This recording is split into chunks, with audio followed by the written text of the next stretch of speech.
my third workout of the day. So it's supposed to be a cool down workout. But this cat wanted to start racing somebody. So he started racing me. He didn't know who the fuck he was racing. He didn't know it was me. I'm under an alias. See, a lot of motherfuckers, when they think it's me or somebody else and they want to chase, they got a carrot in front of them. He had no carrot. It was him versus him. I'm under some fucking initials. He wanted to test my resolve. He wanted to test my ability to go to limit. He wanted to see where his world ends and mine begins. This ain't no fucking game. This is my motherfucking lifestyle, son. Hey, yeah, I'm fired up. This is what I do. When someone gives you hell, make sure you push it right back and give them hell. Stay hard. There's a distinct difference between a champion and someone who's just good. Let's use boxing, for instance. It's a 12-round championship bout. At the 11th round, they both go to the corners. Someone that's good sits there and thinks to himself, I fucking have given everything I have.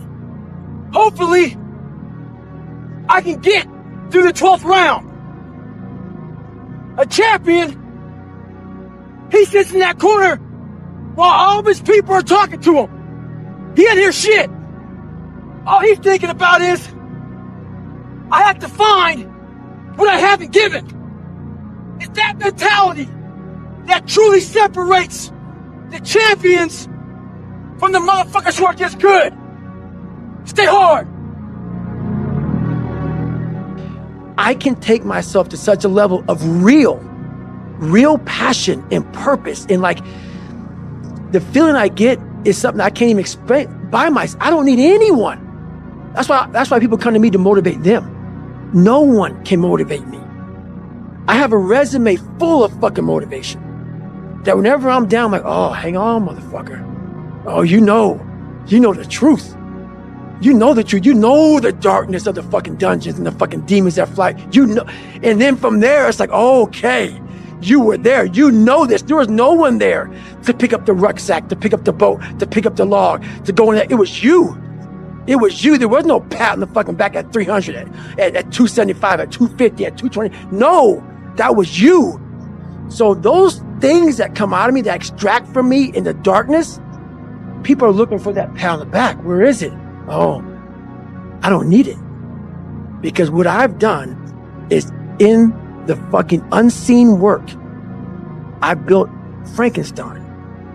So whenever shit gets nasty, David Goggins goes, you had nobody anyway, motherfucker. So see how I'm talking myself right now? That's me. That shit fires me the fuck up.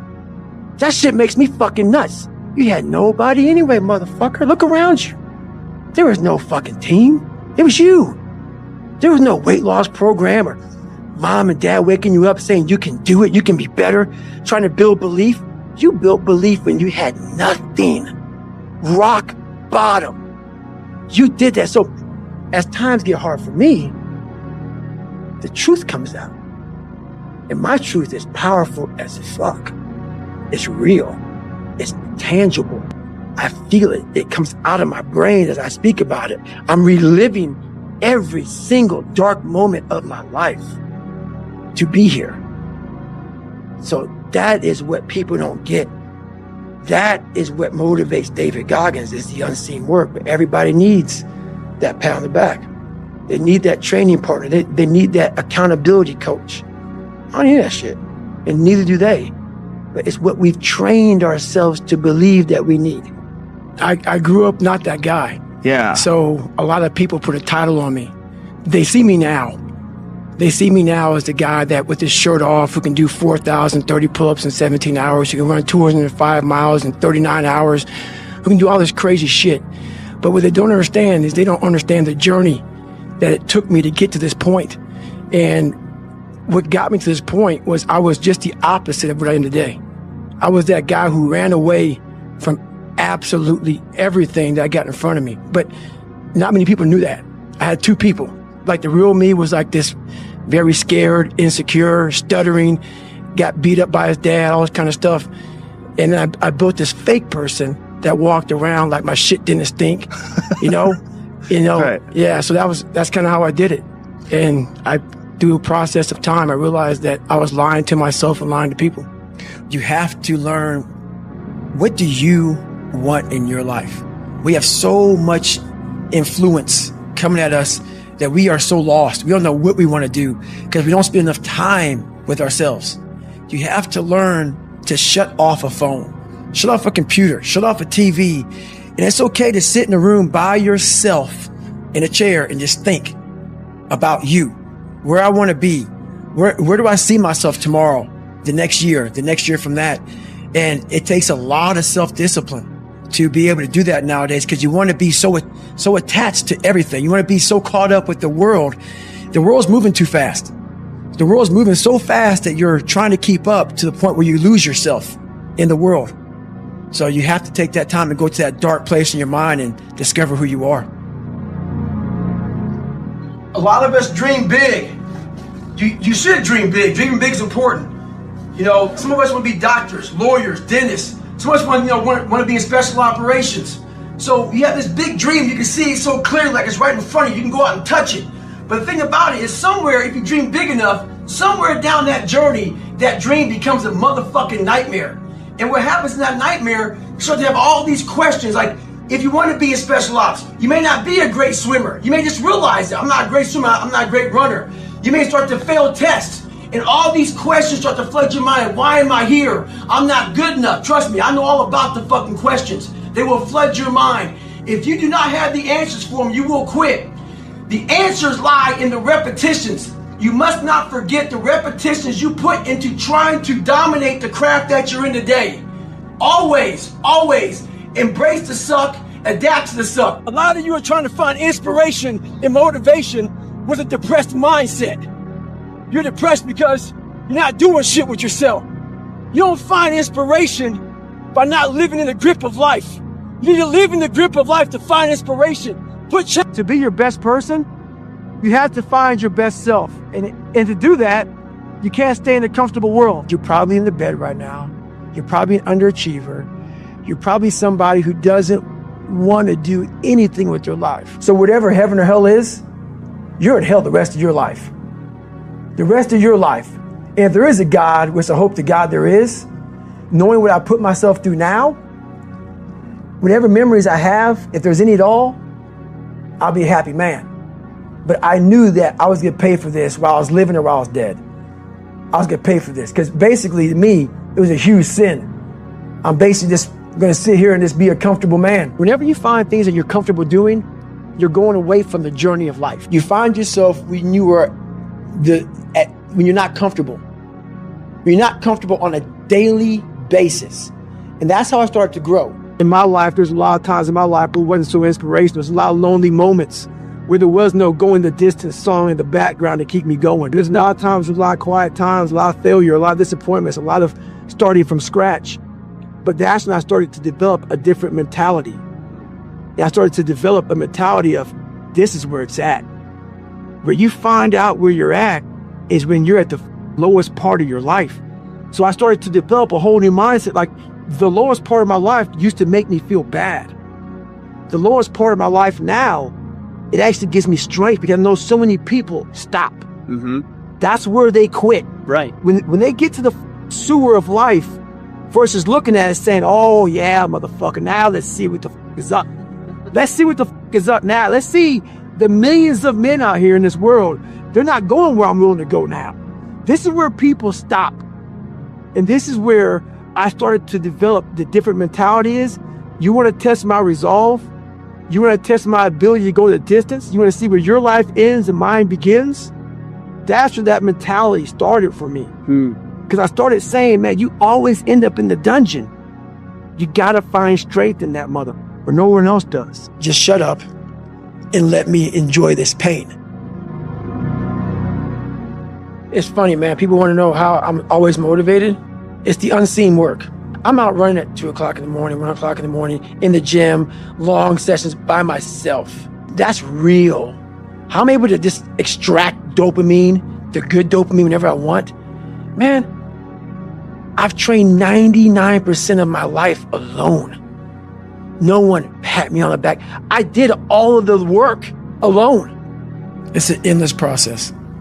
Endless process. All that shit that I went through in my life to get here today, it is tattooed. It is tattooed in my brain. Every day I wake up, I am constantly battling that person that is like, man, you know, back in the day, this happened to you, man. Your dad beat the shit out of you, man. And, you know, you couldn't read in this daggone junior year.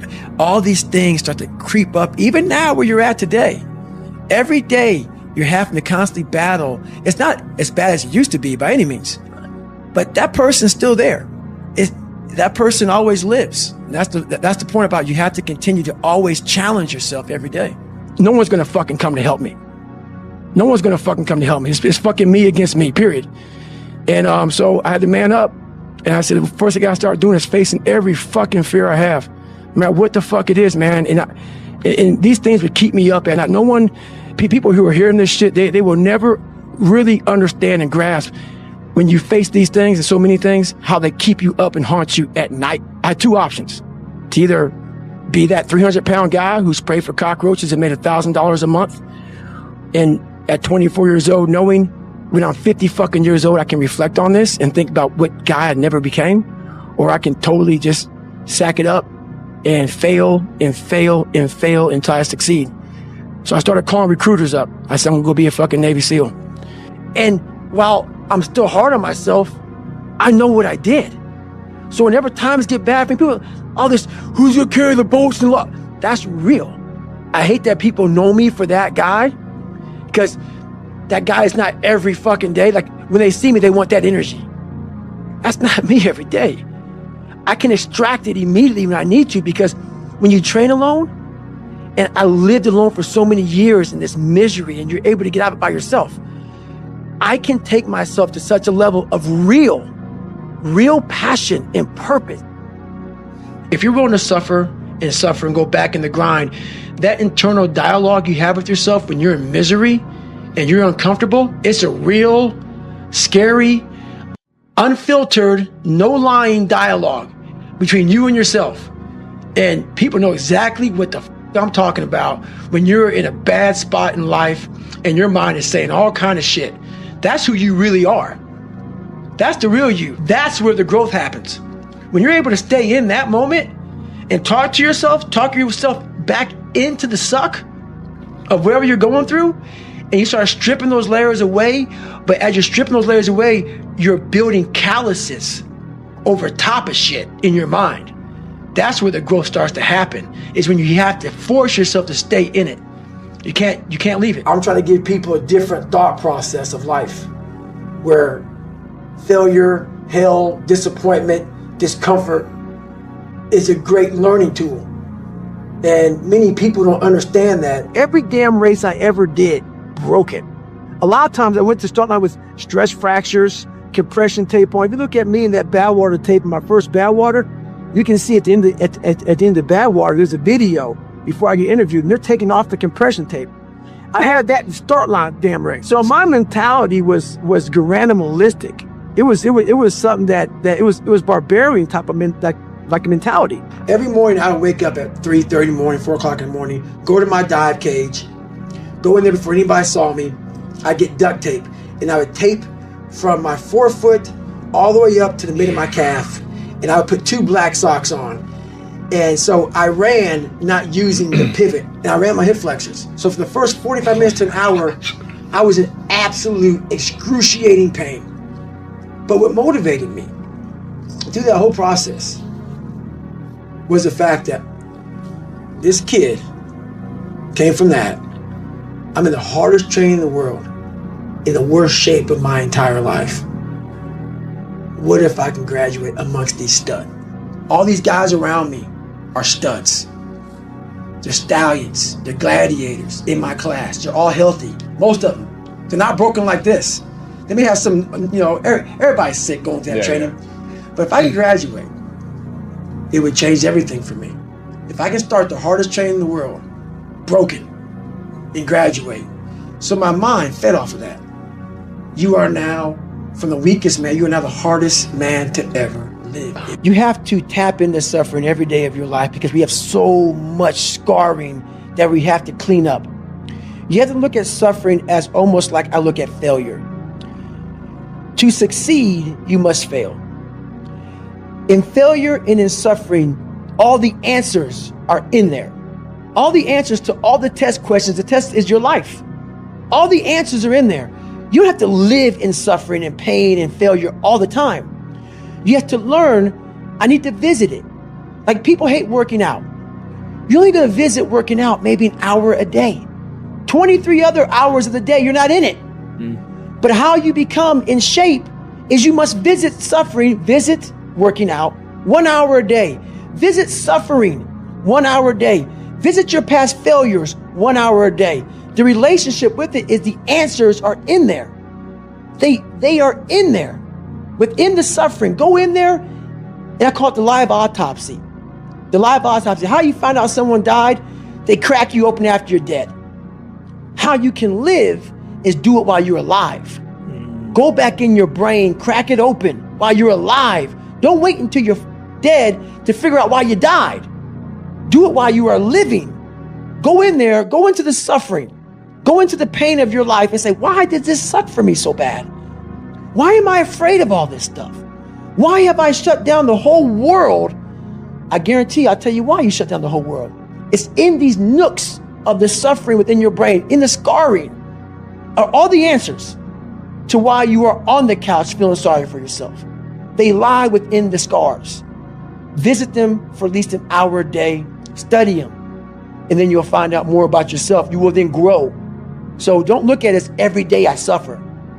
Go into it an hour a day. Learn from yourself, learn from life, learn from your failures, learn from your insecurities, learn from your self-doubt. Don't just say, I'm afraid to jump out of an airplane. What makes you afraid of it? Study it. That's why I studied my mind. Why I became so powerful in the mind, because I realized I was weak. So instead of running away from the mind, I dove into it and said, what is making me weak? Oh, this makes sense. I came from hell. I came from a place that beat me down to nothing, which is why I'm afraid. All this makes sense. So systematically, one by one, I went back and met every single person in my mind, every situation. I went one-on-one with them again in my mind and said, okay, let's now revisit this. And that's how you do it. That's how it works. Challenges in front of yourself. When you put a challenge in front of yourself and you attack it, that's when you find inspiration. Try to be 10% better than you were last week. So if you're running 30 miles a week, run 33. If you're swimming 500 meters, swim 550. If some of you aren't doing shit, you're 10% just getting off the fucking couch. The more you walk away from accountability, the weaker you become. Find yourself in the grip of life. You can't find yourself by doing nothing. When I decided to lose the weight, I was, like I said, 297. I was about 32% body fat. And my idea was to run 4 miles for my first run. I didn't know how bad it's gonna fucking hurt me. I used to run before I was fat, and I was like, fuck it, I can do this. I ran a 1/4 mile and walked home. I walked home and sat on my couch and cried. I went to my mom's house, who was about 20 minutes down the road, and cried again in her couch, saying, man, I can't fucking do this shit. I don't know what I'm gonna do. I just got somebody pregnant. My life was just fucked. I was making $1,000 a month. My rent was $810 a month. And my mind just kept fucking with me. And kept fucking, you're not good enough, man. This isn't for you, man. These guys are the baddest motherfuckers on the planet Earth. You're not that. And what it was, I was obsessed with Rocky. Rocky 1 in particular. And I would fast forward to round 14. Round 14 fucked me up like nobody's business. Why? This song came on. Right? So when I broke the pull-up record, I listened to the song for 17 hours. It's 2 minutes and 13 seconds. And I'm able to visualize and dream like nobody's business. And I know that I can create a vision that many people can't. And I work for it. So the vision I had was when Apollo Creed beat the fucking shit out of Rocky, beat the shit out of him, he kept fighting. He was a dumb fighter, couldn't read, couldn't fuck, that was me. Couldn't read, couldn't write. Apollo beat the shit out of him. He was in that corner, everybody was saying, stay the fuck down. Apollo Creed raised his arms up in the fucking air. He turns around and sees this guy getting up. And it was the face of Apollo Creed that changed my life. The face of Apollo Creed. Just by that motherfucker getting up. Not winning. Just by him getting the fuck up. Apollo Creed was champ. He's the best. Rocky had taken his soul. had literally taken his soul. His head goes down. He looks at him like, what the fuck are you? I wanted to be that, not Rocky. I wanted to be the guy that people looked at. I don't care if you liked me or didn't like, I don't care. But said, this motherfucker is going to keep coming after whatever the fuck is in front of him. I wanted that. I wanted that. I wanted that worse than anything in the world. So that is, I kept picturing me falling down and getting up, and I wanted to feel something besides defeat. I wanted to just go the distance, and that going the distance pushed me to a point of where now I go way past the distance. So every day I wake up, even though I do the same thing, it takes a different way to get there. So every day in my mind, I'm going through my mind, I'm just like, a good painter will not just paint. He needs to create. And you can't create with phones and everything going around you. So you gotta block yourself off. You block yourself off and you're painting this thing inside, and you're going through all these different colors of paint and everything else. And you can only figure out the right painting if you spend the correct amount of time in your brain. So every single day, I'm literally going with my mind and I'm painting. I'm creating this masterpiece. And the masterpiece is always myself. But to do that, you cannot have any distractions. Because if you're talking to an artist and he's trying to think about the next painting, he can't. It's impossible to listen to you and listen to what your mind and body are telling you we must do. People don't do enough of. They don't do any of it. They don't have passion. They lack passion, drive, determination because you haven't spent time with yourself. Your mind will tell you what is next, but you haven't spent the time to go, all right, let me just figure this out. You're looking for, let me Google this and let me Google that and you're not going to find it there because there's billions of people in this world and they're all supposed to be individuals. But we have a pack mentality. That's why you're so fucking lost. Why am I so unique? I'm being exactly what the fuck I was supposed to be. I ain't follow shit. And when I did follow shit, I was like everybody else. Who are you, David Goggins? Who are you supposed to be? Once you sit down with yourself and say, okay, I don't want to be like Michael Jordan or Jim Brown. I'm going to be David fucking Goggins. And that looks like this. It just came, everything flooded. So every single day of my life, there's a different thing that comes up that I have to do. But no one knows what to do because everybody else is following steps. So once you figure out yourself and who you are, all the answers come. So every night, a different painting is being painted. And it's a beautiful painting for myself. I'm like, okay, that's it. It may look the same to most motherfuckers, but the end result is very fucking different. You're never going to fill your list, but you never found your list because it never was presented in front of you because your head was cluttered with shit. Because you never just stopped for lots of minutes, lots of years, and just said, all right, it's me and you. Let it go. And it just, bam, it's right there. It's right there. Why we go back to old habits is because our goals are too lofty. We're not achieving our goals fast enough. So what happens is, you know what? Oh, man, we're very impatient nowadays. For me, it was good. I didn't have a phone. I was out of this world by myself. It was a race against David Goggins. It wasn't a race against, God, I want to look good for this person or that person. It was me. I got to change myself. So for me, if I lost 5 pounds in a week, I got a feeling. I allowed myself to feel proud of that. I didn't look at, I got to lose 106 pounds. I'm like, man, I went from 297. Now I'm 292. In 1 week, man, I'm killing it. We're not proud of ourselves for the small accomplishments. What we need is we need this monstrosity of the thing to happen and say, I did it. Nah, there's a process that you have to go through, and patience is the process. And if you don't have patience, after a week, I haven't lost 30 pounds, man, I'm done. I'm over it. So that's what I found out with people, man. They're not patient enough to realize and to enjoy the moment, not live in it, just enjoy it. There's no finish line in life. But enjoy that moment. Roger that, man. I lost 5. Let me go 10 next week.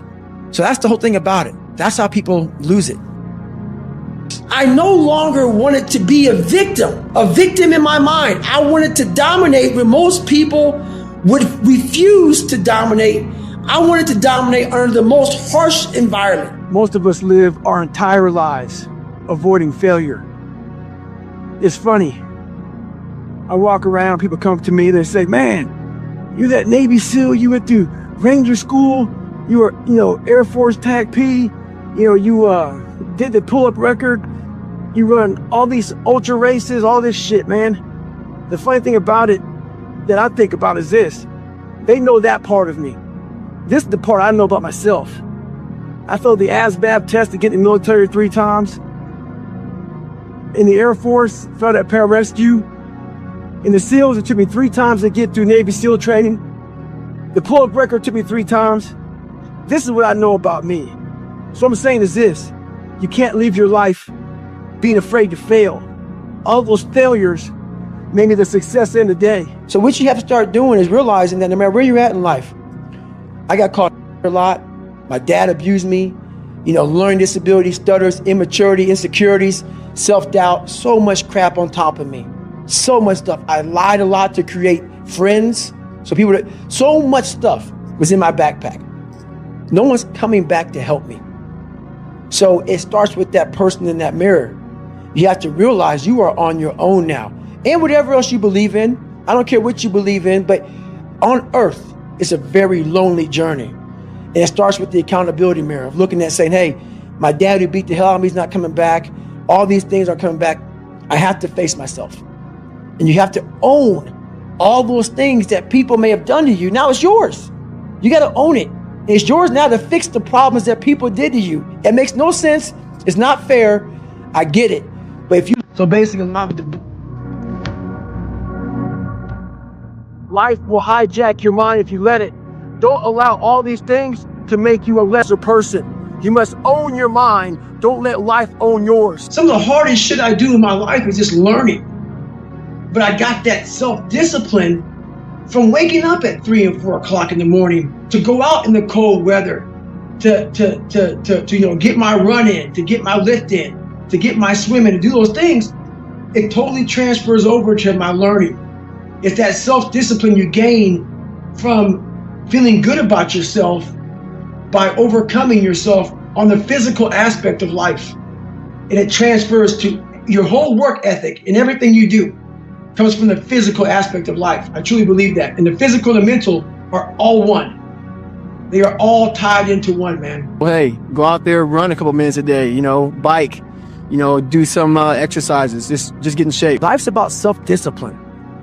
It's about self-discipline. We tend to do the things that are easy.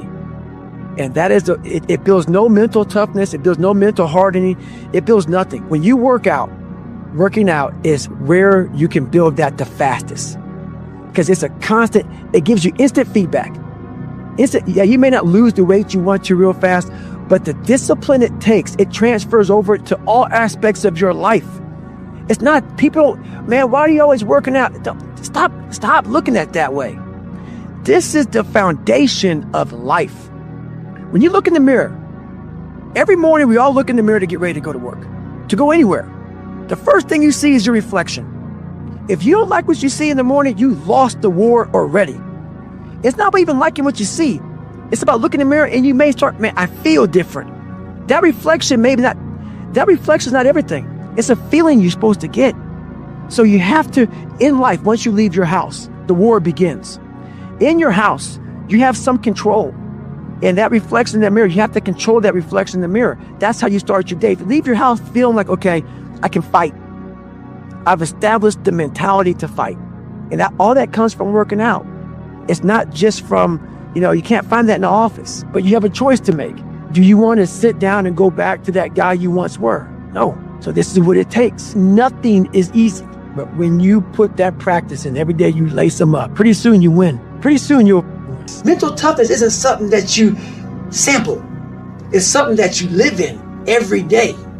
So when something hard would happen to these kids, like in Hell Week, it would draw on something that made them very insecure. And they look for comfort. Whenever hardness comes, and you don't know what it is, it may be different for you than it is for me, but you go back to your insecurities. And then when you go back to your insecurities, you then look for comfort within those insecurities. And we all look for that cookie that your mom used to give you when you were sad, when you were sick. We look for our wife or our husband. We look for comfort.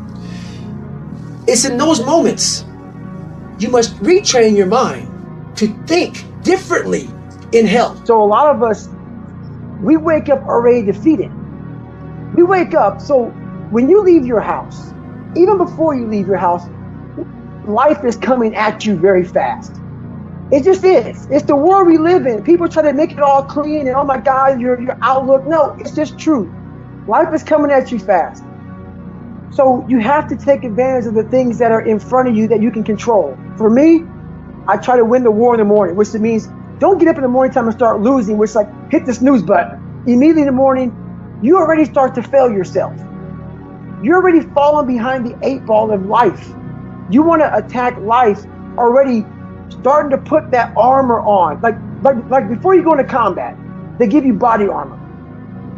You got to start putting that mental armor on every single morning you wake up. So when you get into that situation of life where your boss is angry, or you're losing your job, or you can't pay your bills, or you're not making the money you should be making, or your wife, or husband, or kids, whatever comes at you of life, you've already started to put the mental armor on in the morning by winning the war against yourself in the morning. So when those things come at you through the day, you have something to fall back on, which is the fact that I've armored myself for this crap that's happening now. Versus saying, God, I got up late this morning, hit the snooze button, I didn't shave, I didn't shower, I rushed out the house, and it snowballed. Live in that woe is me mentality of, guess what? My dad did this to me, my mom just did to me, people who bully did this to me. You're gonna always live right there. You have to figure out ways to move forward because you're not coming back. It starts with the mirror. The accountability mirror, it's exactly that. It holds you accountable for what the you're doing wrong. I call it my live autopsy. Basically, it's key takeaways from your life. We all know that we're not perfect. We all know that certain things make us have thin skin. Certain things make us lie, make us feel insignificant. You know, maybe you're getting judged. Wherever the it is, it's the why am I being a bitch sometimes. Why do people go on social media and maybe troll somebody to write some disgusting, nasty shit about somebody? They don't even know what's making you do that shit. What's making you lie? What's making you cheat? What's making you steal? For me, I did a whole bunch of up shit. So this mirror held me accountable, but it was myself. I had to hold myself accountable for the why am I being a bitch in certain situations. Why when certain people say certain things, do I feel a certain way? I made this person by diving into the insecurities that life gave me. Because now they're yours. They're yours to own. If you're not smart, call yourself dumb. It's okay, because you are. But take that not as you putting yourself down. If you're fat, call yourself fat. I used to be 300 pounds. We want to talk so soft to ourselves. We're looking for that recovery day. And that recovery day is everything in your life. Everything in your life is a recovery day. We're looking for it. It's not coming. It's not coming. Get over that recovery day. And that's the mentality I took with me. And what happened through that process was all the frivolous things of life started to float away. I used to tell people lies so they would like me because I was so insecure. When you start to build yourself up and start to have the one thing that we don't have is confidence. Real, authentic confidence from hard work. Everything else goes away. You no longer look to other people for your self-esteem. You now know. I walk in a room now and I know the hours and years and decades I put into David Goggins. That's something, it's not on the wall. It's not a trophy on the wall. It's not a medal on your neck. It is actually a feeling in your heart. And people go, why don't you ever smile? I don't have to. Yeah, I do have a stoic look on my face. I'm a very focused person. But the feeling I have in my soul and in my heart, that's why I don't need to smile. I don't need to smile. I don't need you to look at me and say, oh my God, you look happy. Because half of us aren't happy. We're giving you something that we think you want to see. I don't do that anymore. I don't care how you perceive David Goggins. Because through my journey, I figured out the one piece I was missing. I thought it was cars. I thought it was women. I thought it was money. I thought it was everything. The one piece I was missing was me having the courage to face myself. And once you do that on a daily basis, it's not about the running. People are going to be about working out. Where I got my work ethic from was the hours I had to spend learning this. When you sit down and you're not smart, and you have a disability, and you still want to be at the top of your class, I didn't want to just get by. When I realized that I can learn through hard work, and I can beat the valedictorian in the school, but I got put in 10 hours more a day than he does. You know what kind of strength comes from that? When you're sitting down, that guy that valedictorian studied for an hour, and you know I caught you, and I am dumb, but I have the work ethic to catch you. That's where David Goggins got really invented, was at a kitchen table with 20 spiral notebooks that were empty. And then 3 months later, they were full. And when you can go through that, I still have them in my storage unit. You go through these spiral notebooks of your life, and you realize, this is how I learned. This is unbelievable. There's no miles. It's not about the miles. It's that, having a discipline every day to say, for me to learn this one math problem, it's gonna take me 10 hours. And that's where and you realize through hard work, you can outwork anybody, no matter how badass they are. Everything I didn't want to do is what got me to where I'm at today. Every single thing. So where we find comfort, that's where I started getting scared. When I started saying, oh, it's raining, I'm not going out there. No, you cannot say that. You cannot do that. You have got to do this. So whatever my brain thought, I did the opposite. Wherever the comfort was, I went the opposite direction. And over a period of time, boy, it calluses the shit out of your mind. You start to really develop a whole nother being. I absolutely hated running, but I knew for me to grow, I had to do this thing every single day. I wanted to start callousing my mind. I wanted to start becoming a better person. And how you become a better person, how you gain mental toughness, how you become the person you want to be, is constantly facing the things that you don't want to face.